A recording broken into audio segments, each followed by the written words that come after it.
आज की वीडियो में हम लोग डिटेल से जानेंगे कि SIR यानी स्पेशल इंटेंसिव रिवीजन से पश्चिम बंगाल में 70 लाख वोट कटे हैं और कितने कटने की संभावना है और इससे डेमोग्राफी पर क्या इफेक्ट पड़ने वाला है, चुनाव प्रक्रिया में क्या इफेक्ट पड़ने वाला है पश्चिम बंगाल में, इसको देखेंगे। साथ ही साथ में और कहां पर संभावनाएं हैं जिससे लग रहा है कि वोटर लिस्ट और ज़्यादा सुरक्षित और संरक्षित हो सकती है। ममता बनर्जी जो कि वहां के CM हैं, इन्होंने कहा अगर हम SIR नहीं मानते, नहीं करवाते तो राष्ट्रपति शासन लग जाता, और ये राष्ट्रपति शासन लगाने की पूरी प्लानिंग में थे गृह मंत्री जी। तो चलिए शुरुआत करते हैं। आप देख पाओगे आर्टिकल्स वगैरह, वेस्ट बंगाल जो है SIR ने एक्सपोज कर दिया है मैसिव एडमिनिस्ट्रेटिव कोलैप्स। अच्छा, एक चीज और यहाँ देखने को मिला है, यहाँ पर यह भी बातें सामने आ रही है कि वहां पर SIR को सही तरीके से होने भी नहीं दिया जा रहा है। मतलब कोशिश की जा रही है SIR प्रक्रिया सही तरीके से ना हो, और तो और 2200 ऐसे समथिंग बूथ है, 2208 के आसपास के बूथ ऐसे हैं जिसमें ये देखने को मिला है कि 2003 से लेकर आज तक कोई संख्या घटी ही नहीं है। मतलब आप समझो कि चुनाव आयोग ने यहाँ तक कह दिया कि ये बूथ कौन सा च्यवनप्राश खाते हैं भाई, बताओ हम लोग भी खाएं भाई। 23 साल हो गए पिछले SIR के और 23 साल बाद भी वहाँ पर कोई संख्या घटी नहीं, कोई लोग मरे ही नहीं।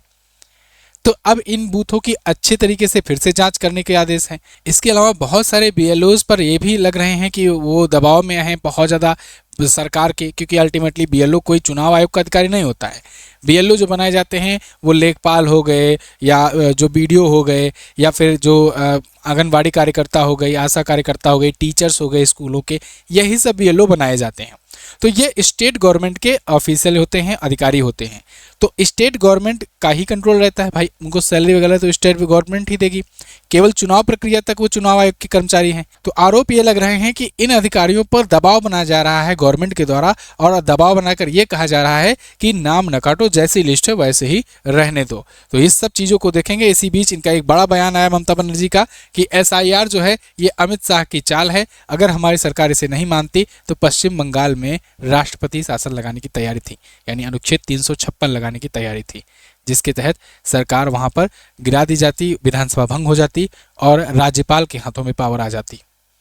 तो अगर ये होता तो बदनामी तो होती ही ममता बनर्जी की। फिर अगले 6 महीने में जब चुनाव होता तो फिर ऑब्वियस सी बात है बहुत ज़्यादा उसको मुद्दा बनाती बीजेपी, और फिर वहां पर इनकी सरकार दोबारा हो सकता है ना आती। अब इस पर चुनाव आयोग ने जांच के आदेश दे दिए हैं। चुनाव आयोग को शक हो गया है ये 2208 जो अमर बूथ हैं वो कौन से हैं। पश्चिम बंगाल के SIR में बहुत सारी अजूबी चीज़ें निकल करके आ रही हैं। आप उनमें से कुछ देखिए न जस्मा, जैसे ये एक वोटर ID है, इसमें देखिए KKR नाइट राइडर्स के नाम से फादर या हस्बैंड का नाम है KKR नाइट राइडर्स, मीना बेगम यहाँ पर कार्ड होल्डर हैं। KKR नाइट राइडर्स कौन है? कोलकाता नाइट राइडर्स, आप जानते हो कि IPL की एक टीम है KKR, तो जो पिछली बार जीती भी थी, है ना। इस बार तो खैर नहीं जीत पाई लेकिन पिछली बार विजेता बनी थी। तो KKR नाइट राइडर्स ये हस्बैंड का नाम है ना, मीना बेगम के। तो ऐसे ऐसे खुलासे हो रहे हैं। उसके बाद 2208 बूथों पर पता लग रहा है कोई मृत्यु ही नहीं हो रही है। तो स्पेशल इंटेंसिव रिवीजन से ये पता लगा है कि लगभग 70 लाख वोटरों के नाम कटने वाले हैं। देखो कैसे पता लगता है कि अब इतने वोटर कटेंगे या इतने वोटर्स हट गए हैं। SIR प्रक्रिया में यानी स्पेशल इंटेंसिव रिवीजन में होता क्या है, BLOs को फॉर्म दिए जाते हैं कि ये फॉर्म है और ये फॉर्म की ये डेडलाइन है, इस डेडलाइन से पहले जाओ घर घर जा करके सभी को फॉर्म दो और फिर उनसे फॉर्म भरवा करके कलेक्ट करके दोबारा वापस लेकर आओ। ये प्रक्रिया होती है। अब BLO को जितने होते हैं उसमें पूरा लिस्ट होती है जितने की, तो उनके द्वारा जब BLO के द्वारा जब जाते हैं फॉर्म देने, फॉर्म देकर के गए, जितने फॉर्म बटे और कुछ दिन के बाद जब वहाँ फॉर्म भरवा करके उनसे वापस लेने की बात आती है तो पता चलता है कि यहाँ से इतने फॉर्म मिले, यहाँ से फॉर्म मिले ही नहीं, या फिर कहीं गए गांव के गांव खाली हो जा रहे हैं। पश्चिम बंगाल में तो ऐसी भी स्थिति आ रही है। पता लग रहा है कि यहाँ पर पहले 50 घर थे, जब BLO फॉर्म दे करके गए, उसके बाद फिर BLO जब जा रहे हैं तो पता लग रहा है कि वहाँ पर 2 ही घर बचे हैं, बाकी सब गायब, वो फॉर्म लौटे नहीं। तो कितने फॉर्म लौटे नहीं, इससे भी पता चलता है कि भाई अब वो लौटे नहीं है तो मतलब वो कटेंगे डेडलाइन के पहले अगर लौटे नहीं, या फिर कितने लोग ID नहीं दिखा पाए, कितने लोग जो हैं, बहुत लोग उसमें ऑनलाइन भी करते हैं, तो कितने लोग ऑनलाइन किए हैं तो वो संख्या उसमें घटती है, ऑब्वियस सी बात है घटेगी ऑनलाइन की। लेकिन कितने लोग जो हैं अपनी ID नहीं दिखा पाए, अपना उसमें लिस्ट जो आती है बाप दादाओं की उनको नहीं दिखा पाए, 2003 की लिस्ट में मैच नहीं करा पाए। तो ये सब चीज़ों से पता चलता है कि कितने वोट कटेंगे। तो अनुमान अभी तक ये आ गया है कि भाई 70 लाख से ज़्यादा वोट कट गए हैं। कुछ और भी हैं जिनकी तलाश जारी है, हो सकता है और भी वोट कटे। तो बीएलओज के द्वारा ये सब चीज़ें चेक की जा रही हैं। अच्छा, अब बीएलओ ठीक से काम कर सकें इसके लिए जो विभिन्न पार्टियां हैं वो भी अपने अपने स्तर पर बीएलए तैनात कर रही हैं। वो बीएलए देखते हैं बीएलओ ढंग से काम कर रहा है कि नहीं, और साथ ही साथ वो भी देखते हैं कि उस गांव में अगर उनका वोट है तो उस सबका वोट मिले, उनको सबका वोटर लिस्ट में नाम चढ़े, ये इंश्योर करते हैं। यूपी में अगर आप देखोगे तो यूपी में जैसे एसआईआर चल रहा है प्रक्रिया, तो अखिलेश यादव जो कि मुख्य विपक्ष हैं, तो यहाँ पर इन्होंने हर एक बीएलओ के साथ बीएलए भी नियुक्त किए हुए हैं। तो बीएलए भी जो है वो जा करके हर जगह पर देख रहे हैं कि कोई भी वोटर का नाम कटे ना, सबका लिस्ट में नाम चढ़े। तो अगर सही तरीका है, सही जगह है, तो वहाँ पर अच्छे तरीके से एसआईआर काम कर रहा है। लेकिन जहाँ फर्जी लोग घुसे ही हैं पश्चिम बंगाल जैसे राज्यों में, तो फिर वहाँ पर तो भाई भगदड़ मचेगी ही। 70 लाख से ज़्यादा लोगों के नाम कट रहे हैं। अब कुछ लोग जो हैं बीएलओ सुसाइड भी किए हुए हैं। ये संदिग्ध लोगों की जो मृत्यु हुई है वो भी जाँच का विषय है, और उस पर जाँच चल रही है कि क्या ये ज़्यादा एसआईआर के प्रेशर से ये मृत्यु हुई है इनकी, या फिर गवर्नमेंट का प्रेशर पड़ रहा था ये एसआईआर ढंग से ना करो, इस वजह से मृत्यु हुई है, या कहें कि इन्होंने सुसाइड किया है। इस पर भी जांच चल रही है। हालांकि विपक्ष इन बीएलओज की मृत्यु को लेकर के भी घेर रहा था सरकार को, चुनाव आयोग को, कि यहाँ पर ज़बरदस्ती मतलब डेडलाइन दे करके इतना काम कराया जा रहा है, ओवर वर्किंग कराया जा रहा है। लेकिन फिर लास्ट में चुनाव आयोग ने टाइम भी बढ़ाया था 7 दिन का, फिर उसके बाद एक्सटेंड किया गया जब टाइम, थोड़ा राहत भी मिली थी। खैर, ये सब विवाद चल रहा था। इसी बीच ये आया कि एसआईआर का लगभग 100% काम पूरा हो चुका है। 7.6 करोड़ वोटर रिकॉर्ड में से 99.6 डिजिटाइज हो चुके हैं, मतलब उनका काम हो चुका है, वो वोटर लिस्ट में चेक हो गए हैं या फिर चढ़ गए हैं नाम। अब प्रक्रिया है डिलीट करने की। तो अब डिलीट करने की प्रक्रिया शुरू हो चुकी है, और बताया जा रहा है 70 से लेकर 85 लाख तक वोटर की लिस्ट यहाँ पर वोटर लिस्ट से नाम कट सकते हैं। 70 से 85 लाख में कैसे कैसे होंगे इनका ब्रेकअप देखिए। इसमें से 23.7 लाख ऐसे व्यक्ति हैं जो डेड हो चुके हैं, जिनकी मृत्यु हो चुकी है। 19 लाख ऐसे हैं जो परमानेंटली जगह छोड़ चुके हैं, या कहें कि कहीं शिफ्ट हो चुके हैं। 10 लाख अनट्रेसेबल हैं, या लापता हो गए, या कहें कि भाग खड़े हुए हैं, अभी ये पता ही नहीं है कि कहाँ चले गए। 1.25 लाख ऐसे हैं जो डुप्लीकेट एंट्री हुई थी, और जब उनको गहन परीक्षण किया गया तो फिर वो फर्जी पाए गए। 28 से 30 लाख यही कहा जा रहा है कि ये खतरनाक हिस्सा है, और ये वो हिस्सा है जो आधार कार्ड भी अपना बनवा लिया है, वोटर आईडी भी बनवा लिया है, मतलब फर्जी आईडी बनवा लिया, लेकिन यहाँ की नागरिकता उसके पास नहीं है। तो हो सकता है एसआईआर से इनका पता भी ना चल पाए, इनका पता हो सकता है एनआरसी से लगाया जाए कि ये कौन है, या फिर ये कहाँ के हैं, असली इंडियन है कि नहीं है, क्योंकि एसआईआर से सब समझो एक ऊपर से फिल्टर किया जा रहा है। तो अभी ये बढ़ भी सकता है, इसमें से ऐड भी हो सकता है, या इसमें से हो सकता है ना भी मिले कुछ, लेकिन कुल मिलाकर के 70 से 85 लाख तक जो है ये कटने की संभावना है।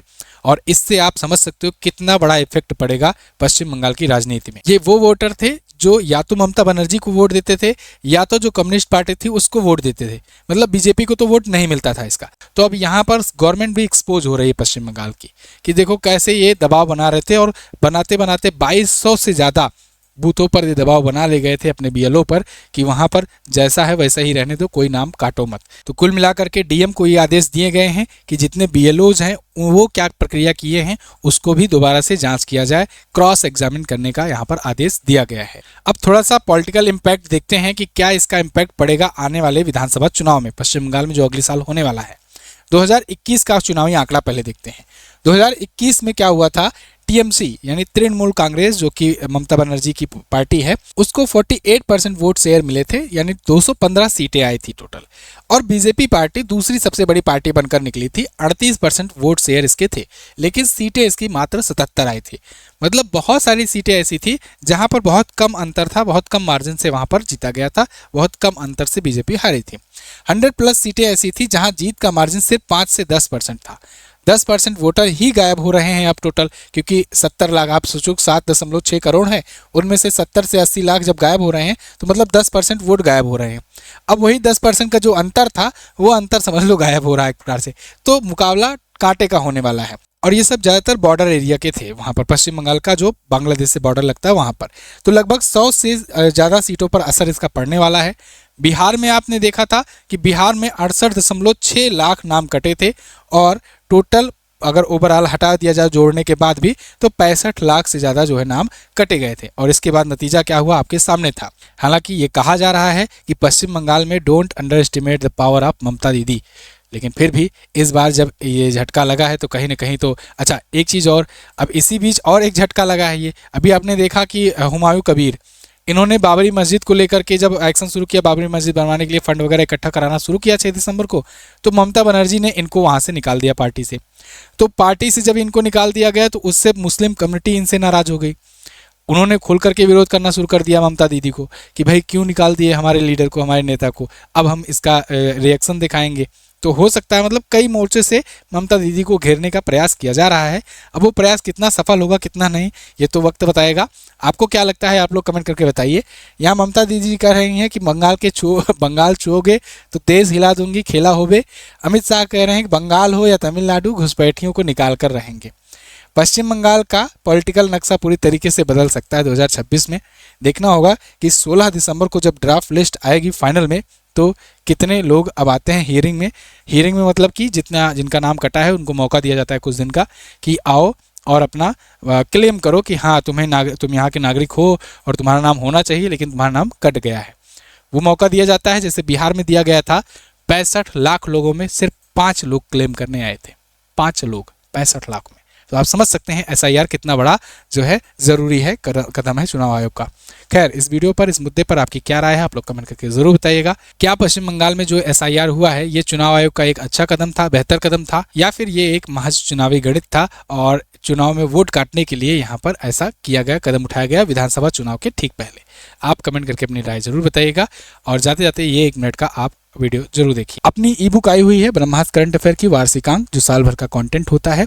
किसी भी एग्जाम की अगर आप तैयारी कर रहे हो तो इससे बेहतर ई बुक अगर अला करके आप दिखा दोगे तो ये ई बुक मैं आपको फ्री में दे दूंगा। ये मेरा मतलब एटीट्यूड नहीं, कॉन्फिडेंस है, भरोसा है इस अपने कंटेंट पर। आप इसका सैंपल देख सकते हो, हर एक टॉपिक कवर कराया गया है। आपने अगर कोई हमारी मंथली ई बुक ली होगी तो आप जानते होगे कि हमारा कंटेंट किसी लेवल का रहता है। आप देख सकते हो, थोड़ा कुछ मैं इमेज ला करके बीच में दिखाया हुआ हूँ। लोकसभा चुनाव हो, बिहार का विधानसभा चुनाव हो, भारत के सभी राज्यों का स्टैटिक जानकारियाँ हो मैप वाइज, या फिर बजट हो जियोग्राफिकल के माध्यम से, इन्फोग्राफिक, चार्ट्स, टेबल, मैप, ये सब यूज करके आपके लिए ई बुक तैयार की जाती है। ये ई बुक पूरे वर्ष भर का, साल भर का कंटेंट मात्र आपको 99 में मिल रहा है और ये आपको मिल रहा है MZT ऐप पर। फटाफट से जाइए MZT ऐप पर और ई बुक सेक्शन में जाकर इसको परचेज कीजिए। अगर मान लीजिए आप एंड्रॉयड यूज़र नहीं हो, iOS यूज़र हो या लैपटॉप विंडोज यूज़र हो, तो आपको इस नंबर पर व्हाट्सएप कर देना है।